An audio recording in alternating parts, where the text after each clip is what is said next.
Hello, good morning बच्चों। Hope you all are safe at home. I am your पर्यावरण teacher Anu Kumar Rathore from Deep Jyoti school. आज मैं आपको अपशिष्ट पदार्थों के बारे में मैंने फर्स्ट वीडियो में पढ़ा दिया था। 3 तरह के अपशिष्ट पदार्थ बताए थे, ठोस अपशिष्ट, द्रव अपशिष्ट और गैसीय अपशिष्ट। ठीक है। और फिर उसके बाद मैंने पुनरुपयोग और पुनर्चक्रण के बारे में बता दिया था। पुनर्चक्रण की प्रक्रिया बहुत ही उपयोगी है, इसलिए सभी इसका उपयोग करें। और उसके बाद हम अपशिष्ट पदार्थों के निपटाने में लगी हुई संस्थाओं के बारे में पढ़ेंगे। देखिए अब आगे, हमारे देश की जनसंख्या बढ़ती जा रही है। बढ़ती जनसंख्या के साथ अपशिष्ट पदार्थों की मात्रा में भी क्या है, बढ़ोतरी हो रही है।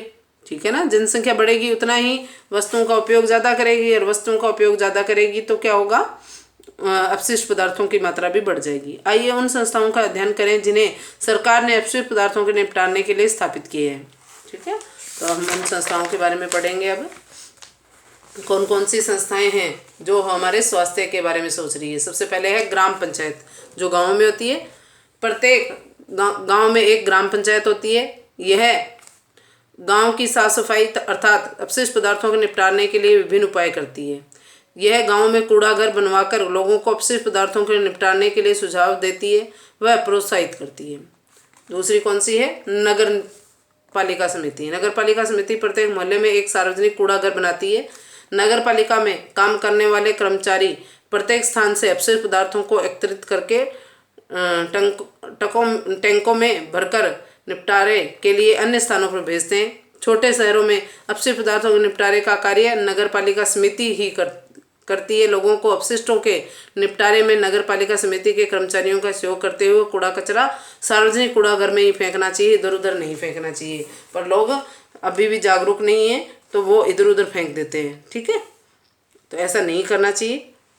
तो और आजकल तो गाड़ियाँ भी आ रही है ना, तो घर घर के आगे तो आपको कहीं जाना नहीं है, बस ओनली अपने घर से बाहर निकल के डालना है। तब भी लोग क्या करते हैं, उसमें डालने की जगह कि कौन निकले, अब गाड़ी आई है, तो क्या करते हैं कि जब भी उन्हें टाइम मिलता है तभी बाहर फेंक आते हैं बस कचरा।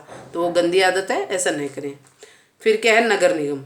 बड़े शहरों महानगरों जैसे दिल्ली, मुंबई, चेन्नई, कोलकाता आदि में अपशिष्टों के निपटारे के लिए नगर निगम ही उत्तरदायी है। शहरों में जगह जगह कूड़ा एकत्रित करने के लिए 2 प्रकार के कूड़ेदान रखे जाते हैं। एक में वे अपशिष्ट डाले जाते हैं जिनका पुनर्चक्रण किया जा सकता है, जिनसे पुनः उन्हें गलाकर और वापस से क्या किया जा सकता है, वस्तुएं बनाई जा सकती हैं। और दूसरों में अपशिष्ट जिनका पुनर्चक्रण नहीं किया जा सकता। इस प्रकार नगर निगम के कर्मचारी सभी स्थानों से अपशिष्ट एकत्रित करके गंदगी फैलने से बचाते हैं। पुनर्चक्रण हेतु उपयोगी अपशिष्टों को विभिन्न प्लांटों में भेज दिया जाता है।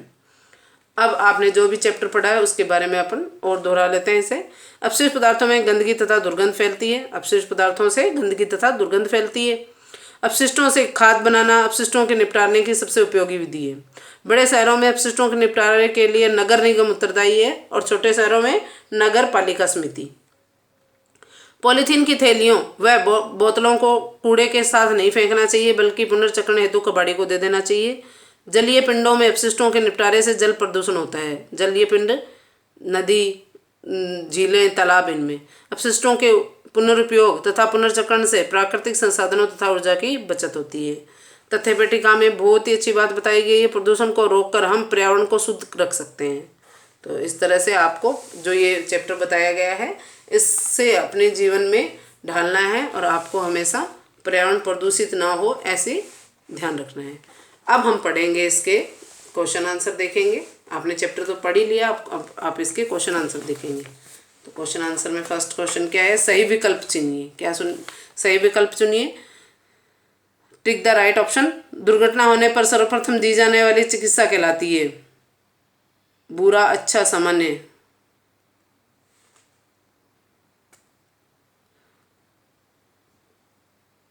एक बार बेटा, दुर्घटना होने पर सर्वप्रथम दी जाने वाली चिकित्सा कहलाती है प्राथमिक चिकित्सा। ये बेटा क्वेश्चन नहीं रॉन्ग है आपका, ठीक है ना। दूसरा देखिए, पॉलीथीन को गलने व सड़ने में लगभग खालिस्तान लगते हैं 200 साल। ठीक है। कच्चे माल के स्थान पर अपशिष्ट पदार्थों का उपयोग खालिस्तान कहलाता है। कच्चे माल के स्थान पर अपशिष्ट पदार्थों का उपयोग पुनर्चक्रण कहलाता है। गांव की साफ सफाई के लिए खालिस्तान उत्तरदायी होती है। कौन, नगर पालिका समिति तो छोटे शहरों के लिए, नगर निगम बड़े शहरों के लिए, और ग्राम पंचायत गाँवों के लिए। बड़े शहरों तथा महानगरों में अपशिष्ट पदार्थों का निपटान कौन करता है? नगर निगम। नगर पालिका छोटे शहरों के लिए और ग्राम पंचायत गाँवों के लिए। निम्नलिखित प्रश्नों के उत्तर दीजिए। अपशिष्ट पदार्थ किसे कहते हैं? अपशिष्ट पदार्थ किसे कहते हैं? जो उपयोगी न हो। प्रतिदिन का कूड़ा कचरा क्या कहलाता है? अपशिष्ट पदार्थ कहलाता है। इसमें कल कारखानों, अस्पतालों, यातायात के साधनों, परमाणु केंद्रों आदि से निकलने वाला अपशिष्ट पदार्थ भी शामिल है।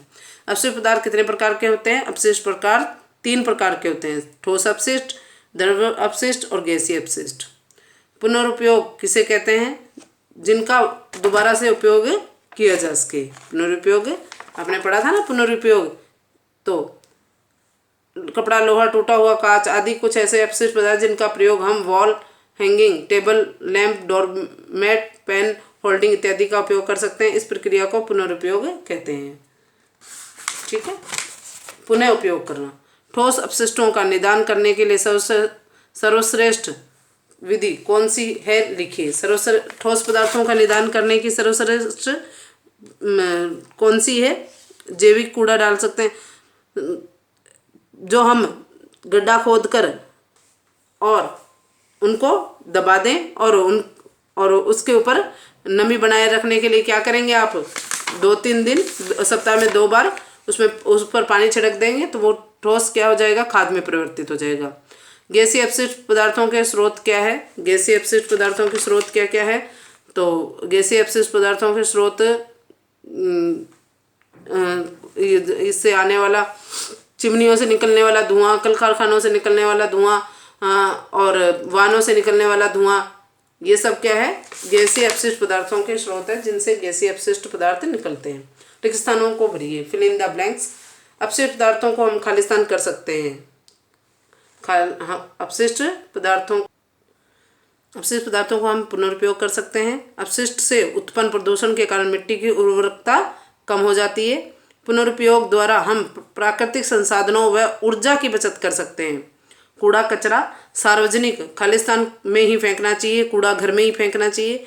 ग्राम पंचायत अपशिष्ट पदार्थों के निपटारे के लिए खालिस्तान देती है। क्या देती है? सुझाव देती है। अब सही गलत का निशान लगाना है आपको। सही या गलत का चिन्ह लगाइए। टिक द राइट और रॉन्ग साइन। कारखानों से निकलने वाले धुएं में कार्बन डाइऑक्साइड होती है। सही। द्रव अपशिष्ट का निदान बाहर फेंक कर करना चाहिए। गलत। हम अपशिष्ट पदार्थों का उपयोग कर सकते हैं। सही।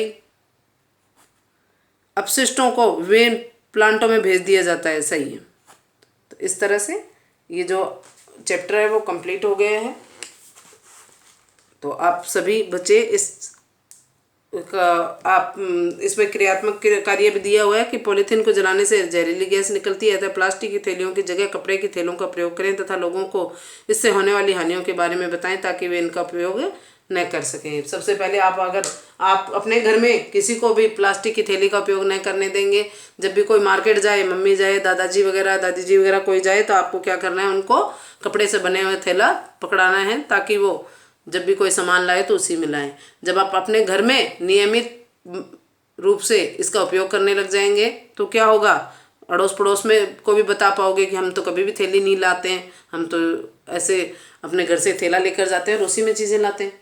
तो फिर पड़ोसी भी मानेंगे और इसी तरह आप क्या कर सकते हो? पॉलीथीन का उपयोग बंद कर सकते हो। Thank you.